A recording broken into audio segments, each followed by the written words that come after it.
June 28-ാം തീയതിയിലെ UPSC civil service എക്സാമിന് relevant ആയിട്ടുള്ള കുറച്ച് ടോപ്പിക്കുകളാണ് നമ്മൾ ഡിസ്കസ് ചെയ്യാൻ വേണ്ടി പോകുന്നതായിട്ടുള്ളത്.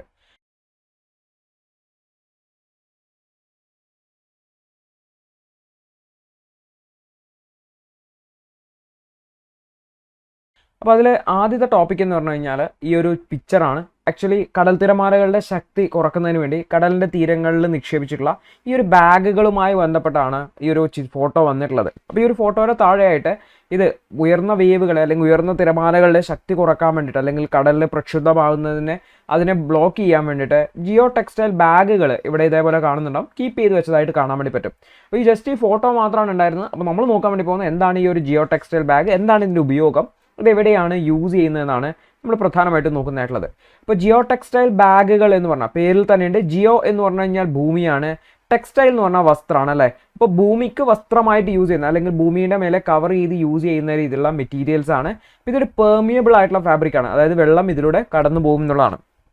ഇത് സാധാരണ പല ആവശ്യങ്ങൾക്ക് വേണ്ടി ഉപയോഗിക്കാറുണ്ട്. ചില സമയത്ത് ഇത് സ്ട്രെങ്തനിങ്ങിന് വേണ്ടി ഉപയോഗിക്കാറുണ്ട്.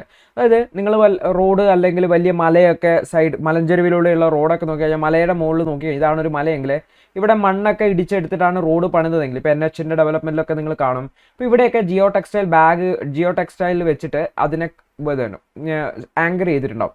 അപ്പോൾ ഈ ഒരു ജിയോ ടെക്സ്റ്റൈൽ എന്ത് ചെയ്യുന്നത് വെച്ച് കഴിഞ്ഞാൽ ഇവിടെയുള്ള മണ്ണ് ഇങ്ങോട്ട് ഇടിഞ്ഞു വീഴുന്നതിനെ പ്രിവെൻറ്റ് ചെയ്യും, അതായത് സ്ട്രെങ്തനിങ് ചെയ്യുക.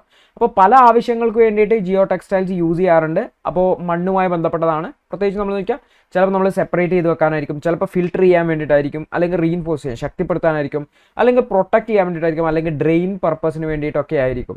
അപ്പോൾ ഇവിടെ നമ്മളിപ്പോൾ തിരമാലയുടെ കേസിൽ എന്ന് വെച്ചാൽ തിരമാലയുടെ ശക്തി ഇതിൽ വന്ന് ഇടിച്ച് ഇല്ലാതാവുന്നതിന് വേണ്ടിയിട്ട്, അതായത് തിരമാല കരയിലേക്ക് കയറി പോകുന്നതിനെ പ്രിവെൻറ്റ് ചെയ്യാനും തിരമാലയുടെ ശക്തി കുറക്കുന്നതിന് വേണ്ടിയിട്ടാണ്, അല്ലെങ്കിൽ എനർജി ഡിസിപ്പേറ്റ് ചെയ്യാൻ വേണ്ടിയിട്ടാണ് നമ്മൾ ഈ ഒരു ജിയോ ടെക്സ്റ്റൈൽ ബാഗുകൾ യൂസ് ചെയ്യുന്നത്. ഇത് പോളിപ്രോപ്പിലിൻ കൊണ്ടാണ് ഉണ്ടാക്കുന്നത്, അല്ലെങ്കിൽ പോളിസ്റ്റർ കൊണ്ടാണ് ഈ ബാഗുകൾ ഉണ്ടാക്കുന്നതെന്ന് ഓർത്തുക.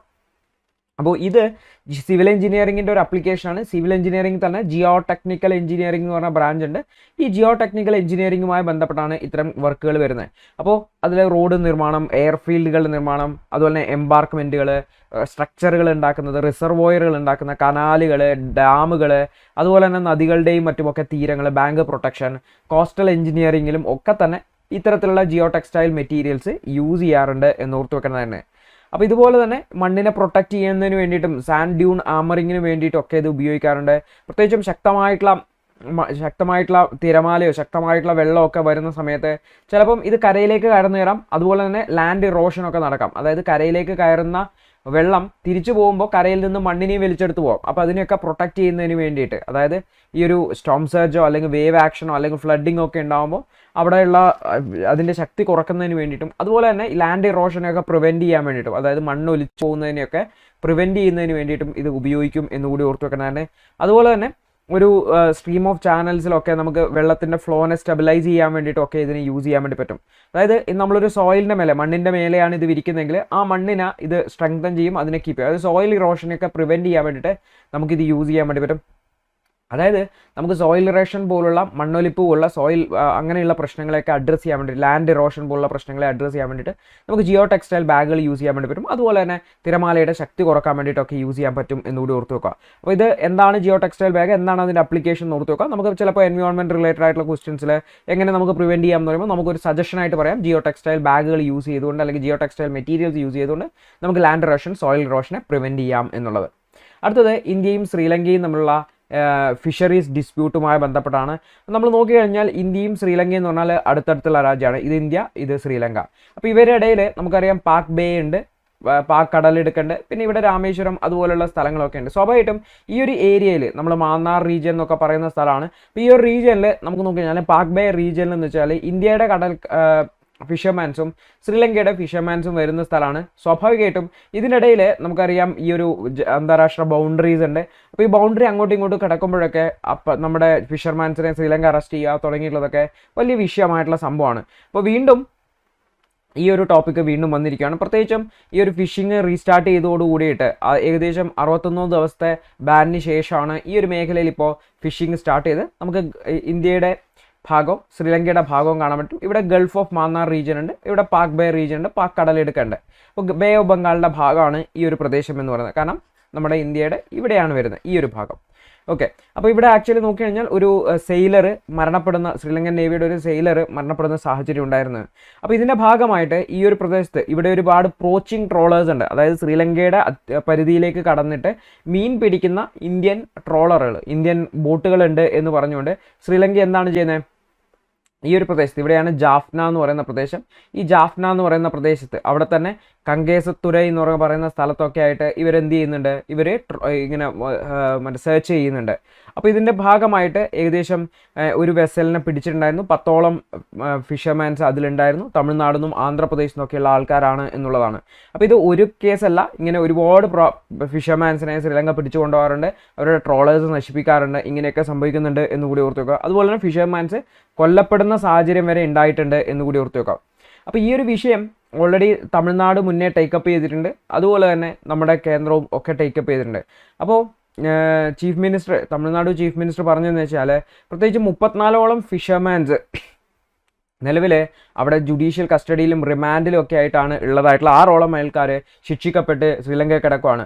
അപ്പോൾ രണ്ട് രാജ്യങ്ങളും തമ്മിൽ സംസാരിച്ചിട്ട് ഇവരെ നെഗോഷിയേറ്റ് ചെയ്തുകൊണ്ട് ഇവരെ പുറത്തേക്ക് കൊണ്ടുവരണം, ഇവരെ തിരിച്ചു കൊണ്ടുവരാൻ വേണ്ടി പറ്റണം. കാരണം ഈ ഫിഷർമാൻസ് എന്ന് പറഞ്ഞു കഴിഞ്ഞാൽ കടലിലെ അതിർത്തി ബൗണ്ടറി ഒന്നും കൃത്യമായിട്ട് അറിയുന്ന ആൾക്കാരായിരിക്കില്ല.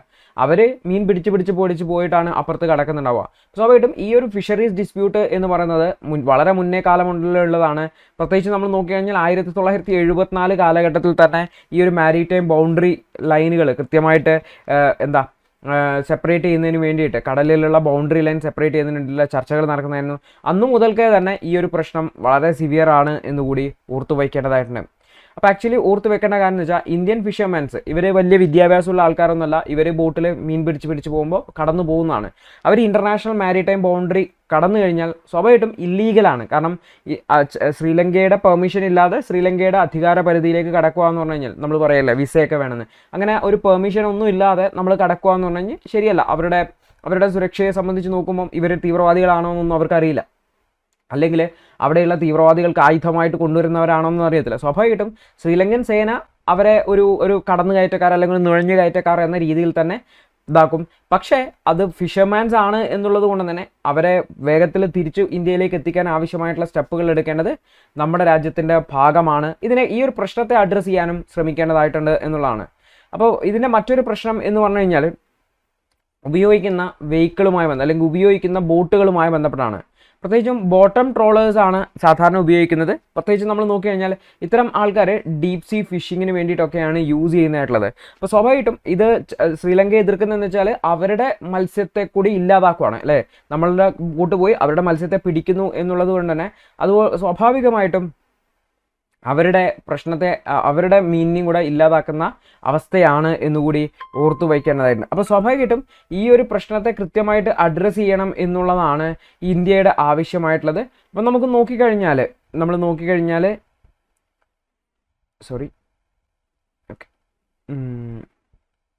അപ്പോൾ നമ്മൾ ഈ നോക്കിക്കഴിഞ്ഞാൽ ഡീപ് സീ ഫിഷിംഗ് പ്രോജക്റ്റ് എന്നുള്ള ഒരു പ്രോജക്റ്റ് തന്നെ സെൻട്രൽ ഗവൺമെൻറ് നേരത്തെ കൊണ്ടുവന്നിട്ടുണ്ടായിരുന്നു. എന്നാൽ ഇതൊരു കംപ്ലീറ്റ്ലി സക്സസ് ആക്കാൻ വേണ്ടി നമ്മുടെ രാജ്യത്തിന് പറ്റിയിട്ടില്ല.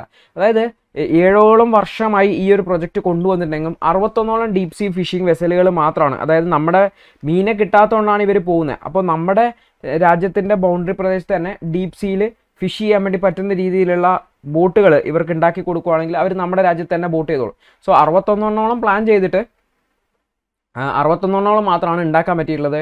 വെറും 19 അണ്ടർ കൺസ്ട്രക്ഷനാണുള്ളത്. ഇപ്പോൾ union government all India program എന്നൊക്കെ പറഞ്ഞിട്ട് വലിയ എമൗണ്ട്, അതായത് ഒരു ബോട്ടിന് 40 ലക്ഷം രൂപ വെച്ചിട്ടൊക്കെ അലോക്കേറ്റ് ചെയ്തിട്ടുണ്ടെങ്കിൽ പക്ഷേ ആക്ച്വലി ഈ ഒരു പ്രോജക്റ്റിന് 80 ലക്ഷം രൂപയോളം ചിലവ് വരും എന്നുകൂടി ഓർത്തു വെക്കേണ്ടതാണ്. സോ അതുമായി ബന്ധപ്പെട്ട ഇഷ്യൂസ്, ഫണ്ടിങ് റിലേറ്റഡ് ആയിട്ടുള്ള ഇഷ്യൂസിലാണ് ഇത് കുടുങ്ങിക്കിടക്കുന്നതെന്നും കൂടി ഓർത്തു വയ്ക്കേണ്ടതായിട്ടുണ്ട്.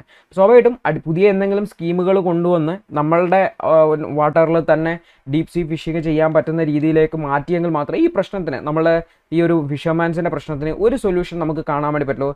അതുപോലെ തന്നെ മറ്റൊന്നാണെന്ന് വെച്ചാൽ രണ്ട് രാജ്യങ്ങളിലെയും റെപ്രസെൻറ്റേറ്റീവ്സ് തമ്മിൽ ഡിസ്കസ് ചെയ്തുകൊണ്ട് ഈ ഒരു പ്രശ്നത്തെ അഡ്രസ്സ് ചെയ്യുക എന്നുള്ളതാണ്. നമ്മളിവിടെ ഒരു പ്രൊജക്റ്റിൻ്റെ പേര് പറഞ്ഞു ഡീപ് സീ ഫിഷിംഗ് പ്രോജക്റ്റ് അല്ലെങ്കിൽ പാർക്ക് ബേ സ്കീം എന്ന് പറഞ്ഞു. ഈ ഒരു പ്രദേശത്ത് ഈ ഒരു ഇഷ്യൂ കുറേ കാലമായിട്ടുള്ളതാണ്. ഇതിനെ അഡ്രസ്സ് ചെയ്യാൻ വേണ്ടിയിട്ട് 2017 കൊണ്ടുവന്നൊരു സ്കീമാണ് blue revolution program. Blue revolution എന്ന് വെച്ചാൽ ഫിഷ് ഫിഷിങ്ങുമായി ബന്ധപ്പെട്ടതാണ് ബ്ലൂ റവല്യൂഷൻ എന്ന് പറയുന്നത്. അപ്പോൾ ബ്ലൂ റവല്യൂഷൻ പ്രോഗ്രാമിൻ്റെ ഭാഗമായിട്ടാണ് ഈ ഒരു ഡീപ് സീ ഫിഷിംഗ് പ്രോജക്റ്റ് കൊണ്ടുവന്നിട്ടുള്ളത്. അപ്പോൾ ആക്ച്വലി ഇത് സെൻട്രൽ ഗവൺമെൻറ്റും സ്റ്റേറ്റ് ഗവൺമെൻറ്റും ചേർന്നിട്ടുള്ള ഒരു പ്രൊജക്റ്റാണ്. അപ്പോൾ ഈ പ്രൊജക്റ്റിൽ എന്താ ചെയ്യുന്നത് വെച്ചാൽ ഈ ഒരു പ്രശ്നത്തെ, പ്രത്യേകിച്ചും തമിഴ്നാട്ടിലെ രാമനാഥപുരം എന്ന് പറയുന്ന പ്രദേശത്താണ് ഈ ഒരു ഇഷ്യൂ പ്രധാനമായിട്ട് നിൽക്കുന്നത്. അവിടെ നമ്മൾ നോക്കിക്കഴിഞ്ഞാൽ ബോട്ടുകൾ ഇവർക്ക് നിർമ്മിച്ചു കൊടുക്കും. പക്ഷെ ആ ബോട്ടിൻ്റെ മൊത്തം കോസ്റ്റിനെ വെറും 10% മാത്രം ബോട്ട് ഉണ്ടാക്കുന്ന ആൾ കൊടുത്താൽ മതി. ബാക്കി 90% ആൾ കൊടുക്കും സ്റ്റേറ്റ് ഗവൺമെൻറ് സെൻട്രൽ ഗവൺമെൻറ് ഒക്കെ ആയിട്ട് കൊടുക്കും എന്നുള്ളതാണ്. ഉദാഹരണത്തിന് എങ്ങനെയാണെന്ന് വെച്ചാൽ മൊത്തം പ്രൊജക്റ്റിനെ 50% സെൻട്രൽ ഗവൺമെൻറ് കൊടുക്കും, സ്റ്റേറ്റ് ഗവൺമെൻറ് 20% കൊടുക്കും, 70%. 20% അവർക്ക് ലോണായിട്ട് ഏതെങ്കിലും ഒരു ഫൈനാൻഷ്യൽ ഇൻസ്റ്റിറ്റ്യൂഷൻ എന്ന് കൊടുക്കും. ടോട്ടൽ 90%. 10% മാത്രം ആരും എടുത്താൽ മതി, അതായത് ബോട്ട് പണിയുന്ന ആളെടുത്താൽ മതി. സ്വാഭാവികമായിട്ടും ഇവർക്ക് ചെറിയ പൈസക്ക് അവർക്ക് ബോട്ട് കിട്ടും, അതവർ ലോൺ അടച്ച് പിന്നെ തീർത്താൽ മതി എന്നുള്ളതാണ്.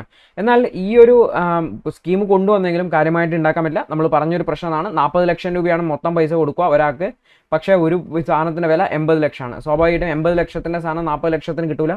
സ്വാഭാവികമായിട്ടും ആൾക്കാർക്ക് ഇത് ഉണ്ടാക്കാൻ പറ്റുന്നില്ല എന്നുള്ളതാണ്. അതുകൊണ്ട് തന്നെ ഈ ഒരു സ്കീം കാര്യമായിട്ട് സക്സസ്ഫുൾ ആയിട്ടില്ല. അതും ഇതിൻ്റെ ഒരു പ്രശ്നത്തിനെ അഡ്രസ്സ് ചെയ്യാനുള്ള വിഷയമാണ് എന്നുകൂടി ഓർത്ത് വെക്കുക. അപ്പോൾ സ്വാഭാവികമായിട്ടും ഈ ഒരു പ്രശ്നത്തെ പറയുമ്പോൾ നമുക്ക് ഡീപ് സീ പ്രോജക്റ്റ് പറയാം, അതിൻ്റെ ഇംപ്ലിമെൻറ്റേഷനിലുള്ള ഇഷ്യൂവും കൂടെ നമുക്ക് ഹൈലൈറ്റ് ചെയ്യാവുന്നതാണ്. അടുത്തൊരു വാർത്ത ഇന്ത്യ പാകിസ്ഥാൻ റിലേഷനുമായി ബന്ധപ്പെട്ടാണ്. റീസെൻ്റ്ലി ഇൻഡസ് വാട്ടർ ട്രീറ്റിയുമായി ബന്ധപ്പെട്ട് ഇന്ത്യയും പാകിസ്ഥാനും തമ്മിലുള്ള ഡിസ്കഷൻസ് ഒക്കെ നടന്നിട്ടുണ്ടായിരുന്നു. മറ്റൊന്നാണ് റീസെൻ്റ് ആയിട്ട് ഒരു ടെററിസ്റ്റ് അറ്റാക്ക് ജൂൺ 9 റീസിയിലുണ്ടായിരുന്നു. അപ്പോൾ സ്വാഭാവികമായിട്ടും ഈ രണ്ട് വിഷയങ്ങളുമായിട്ട് കണക്ട് ചെയ്തുകൊണ്ടാണ് നമ്മൾ ഈ ഒരു ടോപ്പിക്കിനെ ഡിസ്കസ് ചെയ്യുന്നതായിട്ടുള്ളത്. അപ്പോൾ കൂടുതൽ ദി ഹിന്ദു ന്യൂസ് പേപ്പർ അനാലിസിസിനു വേണ്ടി പ്രതിമാസം 189 രൂപ എന്ന നിരക്കിൽ മെമ്പർഷിപ്പ് എടുക്കാവുന്നതാണ്. യൂട്യൂബ് വഴിയും ലേണേഴ്സ് IAS ആപ്പ് വഴിയും ക്ലാസുകൾ കാണാവുന്നതാണ്.